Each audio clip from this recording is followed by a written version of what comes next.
Arif duduk di tepi pelabuhan Tanjung Priok, menatap laut luas yang sebentar lagi akan membawanya menuju negeri orang. Di tangannya, sebuah tas lusuh berisi pakaian seadanya dan beberapa foto keluarganya di desa. Ibunya sedang sakit-sakitan, dan ayahnya sudah lama meninggal karena kecelakaan saat bekerja serabutan. Sebagai anak sulung, Arif merasa bertanggung jawab menafkahi adik-adiknya yang masih sekolah.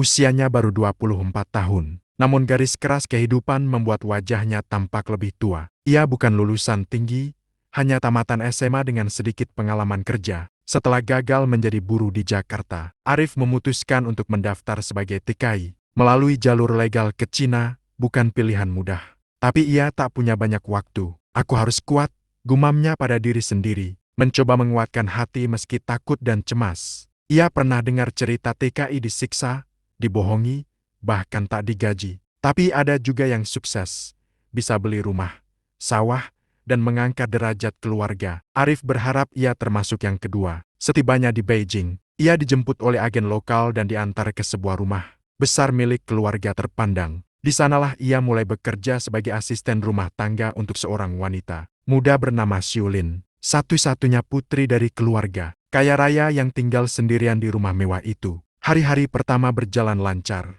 Tugasnya sederhana, membersihkan rumah, memasak, menjaga kebun kecil di belakang, dan menyiapkan makanan. Xiulin jarang berbicara padanya, hanya memberikan instruksi singkat lewat ponsel atau tulisan. Arif tak banyak bicara, hanya bekerja sebaik mungkin. Dalam hatinya, ia bersyukur mendapat majikan yang tidak galak. Tapi ada sesuatu yang terasa aneh, tatapan Xiulin yang kosong, sering murung, dan seolah menyembunyikan sesuatu. Ia belum tahu bahwa kehidupannya akan berubah drastis. Bukan karena pekerjaannya, tapi karena rahasia besar yang sedang dikandung oleh wanita itu. Sudah 2 minggu Arif bekerja di rumah mewah bergaya klasik milik keluarga Xiulin. Rumah itu sunyi. Hanya ada suara langkah kakinya, dengungan AC, dan sesekali suara musik lembut dari ruang tengah.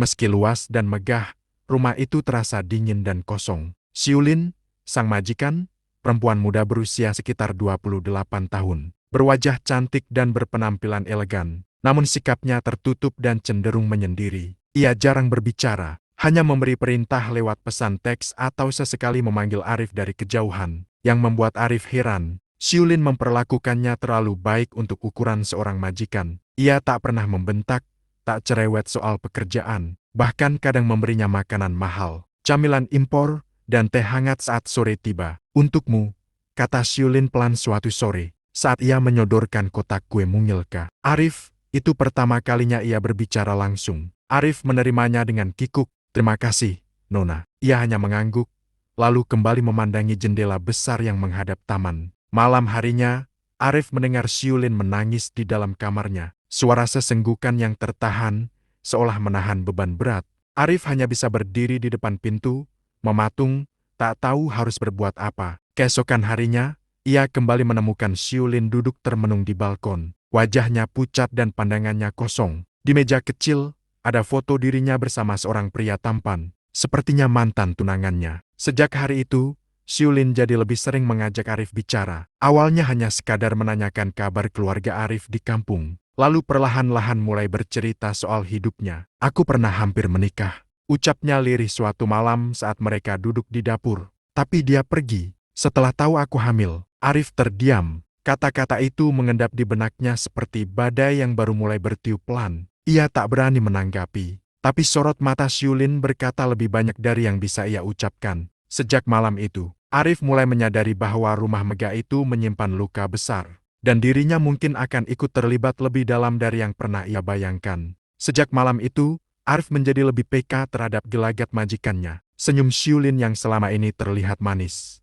kini tampak seperti topeng rapuh yang menutupi luka dalam. Ia mulai sering termenung, jarang keluar kamar, dan beberapa kali terlihat diam-diam menangis di balkon belakang. Arif mencoba menjaga jarak, tetapi rasa penasaran dan rasa iba perlahan mendorongnya semakin dekat. Ada hari-hari di mana Xiulin bersikap hangat dan bercanda kecil, tapi ada pula saat ia bersikap dingin, seolah menyesal telah membuka hati pada pembantunya sendiri. Suatu pagi, Arif menemukan bekas muntahan di kamar mandi utama. Awalnya ia mengira Xiulin hanya masuk angin, tapi ia terus melihat gejala yang berulang, mual saat pagi, tubuh lemas, dan nafsu makan yang tak menentu. Ketika Arif bertanya pelan, Nona, apa Anda sakit?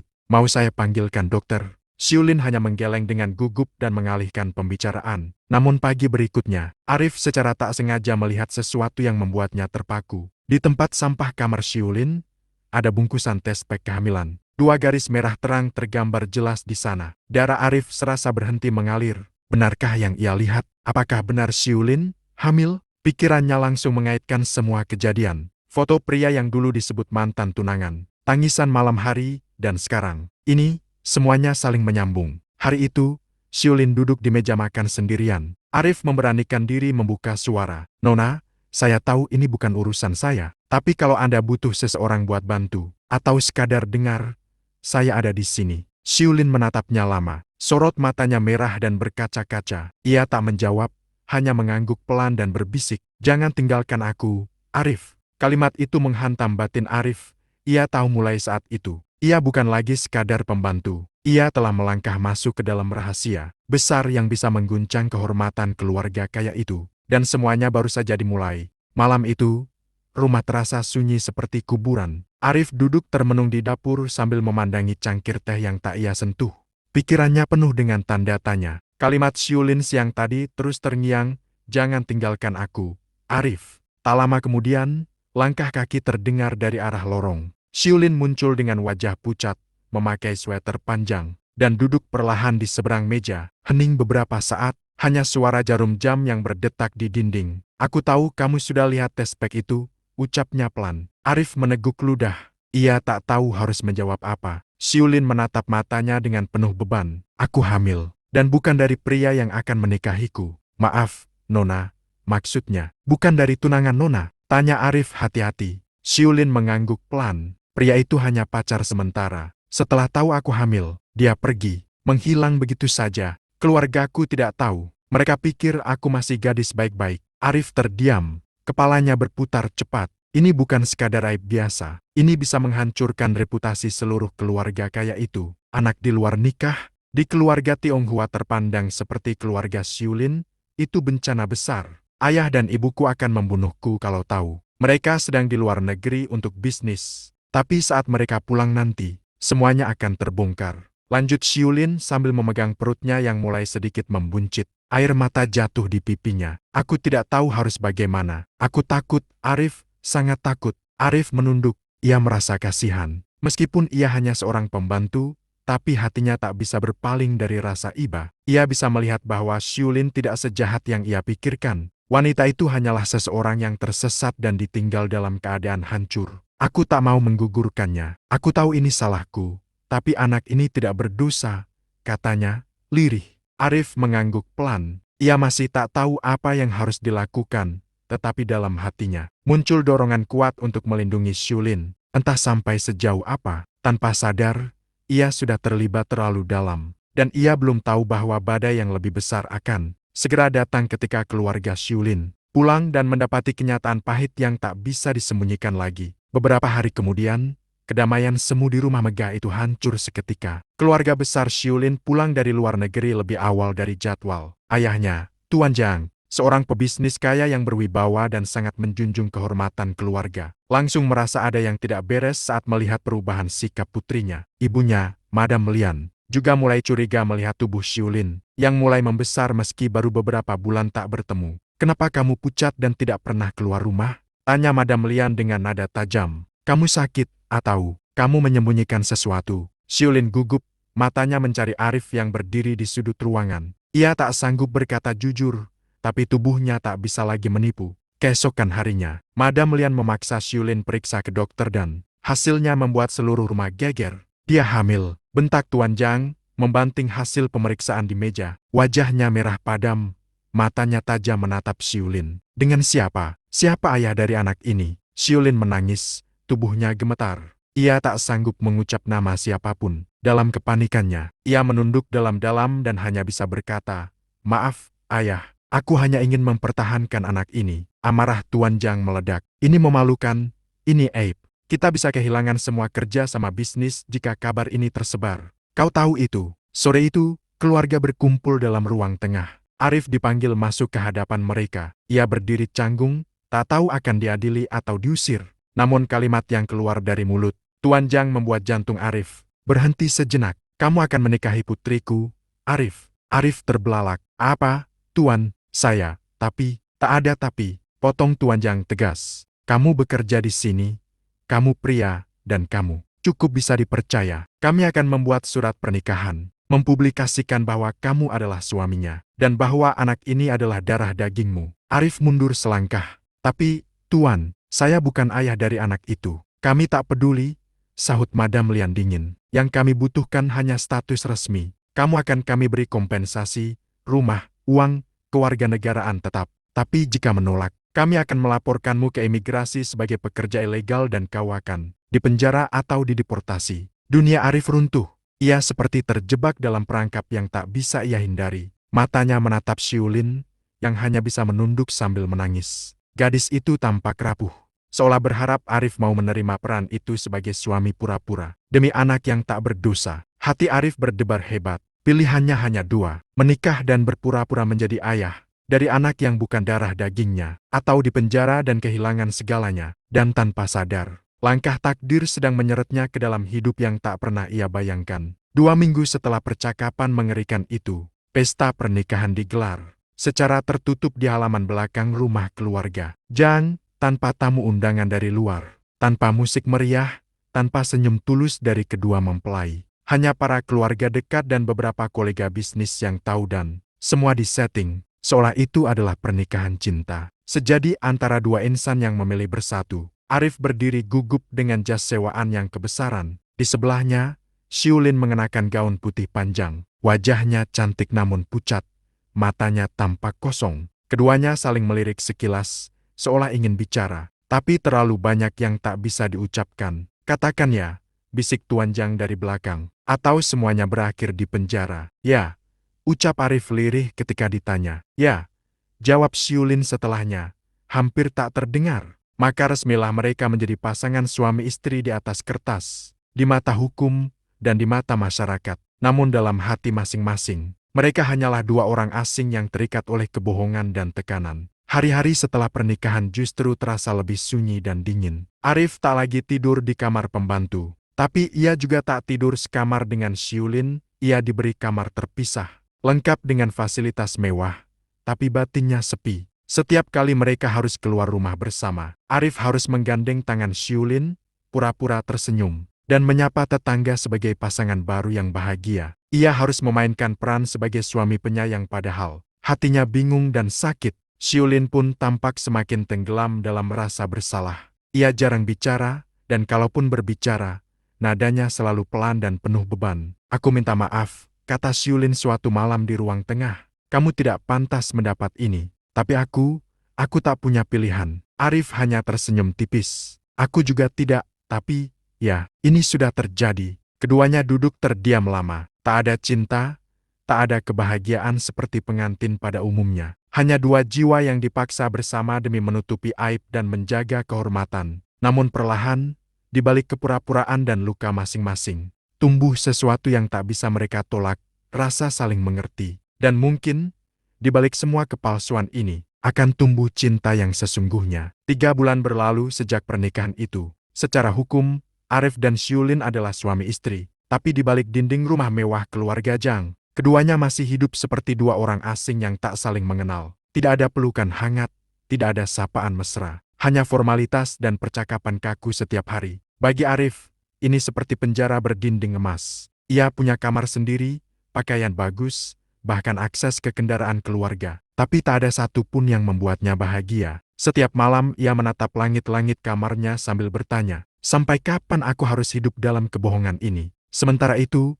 Xiulin semakin larut dalam rasa bersalah. Perutnya semakin membesar, tapi hatinya semakin menyusut oleh beban yang ia pikul. Ia tahu Arif adalah korban. Ia tahu laki-laki itu sebenarnya ingin pulang, kembali ke desanya, membangun hidup dengan wanita yang ia cintai bukan hidup dalam drama yang dipaksakan. Suatu malam, ketika hujan turun deras, Arif mendengar suara isakan dari balkon. Ia menemukan Xiulin duduk di kursi goyang dengan wajah penuh air mata. Aku benci diriku sendiri, bisiknya. Aku benci karena membuatmu terjebak. Arif mendekat pelan, tapi tetap menjaga jarak. Aku tak menyalahkanmu, Nona. Aku tahu kamu juga dipaksa oleh keadaan, tapi tetap saja, Kamu menikah dengan wanita yang mengandung anak dari pria lain. Kamu dipaksa mengakuinya. Kamu kehilangan kebebasanmu. Semua karena aku. Tangisan Xiulin semakin keras, dan Arif hanya bisa berdiri diam. Ia tahu semua itu benar. Tapi ia juga tahu, tak ada gunanya saling menyalahkan. Dulu aku pikir hidupku sempurna. Lanjut Xiulin, tunangan tampan, bisnis keluarga,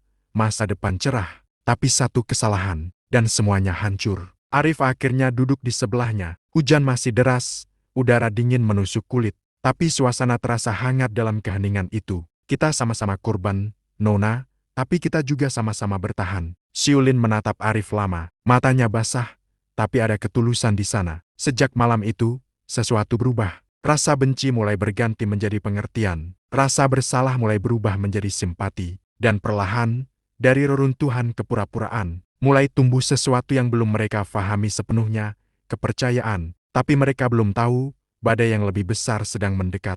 Karena masa lalu yang mereka coba kubur, mulai menggali jalannya sendiri keluar. Musim semi mulai datang di Cina, bunga-bunga di taman belakang. Rumah keluarga Zhang bermekaran indah. Tapi hati Arif dan Xiulin tetap dihantui ketakutan. Perut Xiulin sudah terlihat besar. Ia memasuki bulan ke-7 kehamilan. Dan orang-orang sekitar mulai memuji suami istri muda itu sebagai pasangan harmonis. Mereka sering melihat Arif menggandeng Xiulin saat berjalan-jalan, sesekali mengusap perutnya dengan senyum penuh sandiwara. Namun semua kepalsuan itu mulai retak saat seseorang dari masa lalu datang mengetuk pintu. Namanya Zhao Wei, ia pria muda berpenampilan trendy, berdiri di depan gerbang rumah dengan wajah menyeringai dan mata penuh kesombongan. "Aku ingin bicara dengan Xiulin," ucapnya pada pelayan rumah. Saat kabar itu sampai ke telinga Xiulin, wajahnya langsung pucat, tubuhnya bergetar. "Itu, dia ayah kandung dari anak ini." Arif yang mendengarnya hanya terdiam. Ia tahu hari yang mereka takutkan selama ini akhirnya tiba. Di ruang tamu,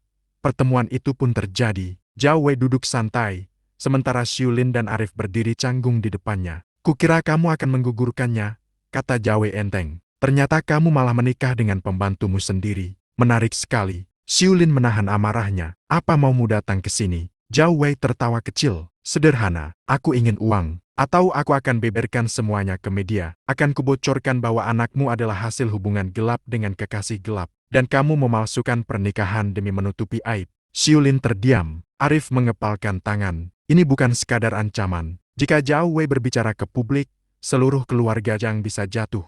"Aku tidak butuh banyak. Hanya beberapa juta yuan. Kau tahu reputasi ayahmu akan hancur kalau ini tersebar, kan?" Saat itulah Arif melangkah maju. "Kalau kamu benar-benar peduli, kamu tak akan membiarkan anakmu lahir dalam skandal. Tapi kamu cuma laki-laki pengecut yang lari dari tanggung jawab." Zhao Wei menatapnya sinis. "Dan kamu pikir kamu siapa? Pembantu yang sekarang sok jadi suami?" Arif menahan emosi. Tapi kata-katanya selanjutnya membuat Zhao Wei terdiam. "Memang aku bukan ayah kandung anak ini. Tapi akulah yang akan membesarkannya. Aku yang akan mengajarinya tentang harga diri, tanggung jawab, dan keberanian. Sesuatu yang jelas-jelas tidak kamu miliki." Ruangan sunyi. Zhao Wei berdiri dan menghela napas. "Kita lihat saja. Dunia ini kejam. Jangan kira kau bisa menutup mulut semua orang." Zhao Wei pun pergi, tapi ancaman itu masih menggantung di udara. Xiulin jatuh terduduk dan menangis. Arif memegang bahunya, kali ini bukan karena kewajiban, tapi karena ingin melindunginya sepenuh hati. Dan untuk pertama kalinya, Xiulin menyandarkan kepalanya di dada Arif, berbisik, "Maaf, dan terima kasih karena masih di sini." Hari-hari setelah kepergian Zhao Wei terasa seperti menunggu bom waktu meledak. Arif dan Xiulin hidup dalam kecemasan. Mereka tak tahu kapan ancaman itu akan muncul, apakah dalam bentuk berita viral, panggilan polisi, atau skandal bisnis keluarga Zhang yang hancur di depan publik. Namun di tengah kekhawatiran itu, fokus Arif mulai berubah. Ia tak lagi memikirkan statusnya sebagai suami pura-pura, atau tentang masa depannya yang digantung. Ia mulai memikirkan satu hal, anak yang ada di dalam kandungan Xiulin. Setiap malam ia menemani Xiulin yang kesulitan tidur. Ia membacakan buku dongeng, membuatkan makanan sederhana, bahkan memijat kaki istrinya ketika bengkak karena kehamilan. Dan perlahan, yang dulu pura-pura, mulai tumbuh jadi perhatian yang nyata. "Kalau nanti anak ini lahir, kamu masih mau ada di sampingku?" tanya Xiulin suatu malam, suaranya pelan, seolah takut dengan jawaban yang akan keluar. Arif menatap mata wanita itu dalam-dalam. "Anak ini memang bukan darah dagingku, tapi dia nggak salah lahir ke dunia. Dia berhak dicintai, dilindungi. Kalau kamu izinkan, aku ingin jadi ayahnya, bukan karena terpaksa, tapi karena aku ingin. Mata Xiulin berkaca-kaca. Untuk pertama kalinya, ia benar-benar tersenyum tulus di hadapan Arif. Akhirnya, hari itu tiba. Xiulin melahirkan di sebuah rumah sakit swasta. Prosesnya tidak mudah. Ia mengalami pendarahan, dan dokter sempat panik. Arif tadi izinkan masuk ruang bersalin. Tapi ia terus menunggu di lorong dengan tangan bergetar dan doa tak henti-henti. Beberapa jam kemudian, tangisan bayi menggema. Perawat keluar dan mengabarkan bahwa bayi perempuan lahir dengan sehat. Xiulin pun selamat, meski tubuhnya masih lemah. Ketika Arif melihat bayi mungil itu di dalam inkubator, air matanya jatuh begitu saja. Namanya siapa? Tanya perawat. Arif menatap Xiulin yang tersenyum lemah dari ranjang. Lalu ia berkata, Ayu, nama ibuku. Karena anak ini juga akan kuanggap seperti darah dagingku sendiri. Beberapa bulan kemudian, Zhao Wei menghilang entah kemana. Entah karena dibayar diam-diam oleh Tuan Zhang, atau karena ia sadar tak punya kekuatan hukum. Kehidupan pun perlahan kembali tenang. Arif dan Xiulin kini benar-benar hidup sebagai pasangan suami istri. Bukan lagi karena kontrak, bukan karena aib, tapi karena cinta dan tanggung jawab yang tumbuh dari luka. Dan di tengah rumah megah itu, tangisan kecil Ayu menjadi nyawa baru bagi dua manusia yang pernah tersesat, tapi akhirnya menemukan jalan pulang di pelukan satu sama lain.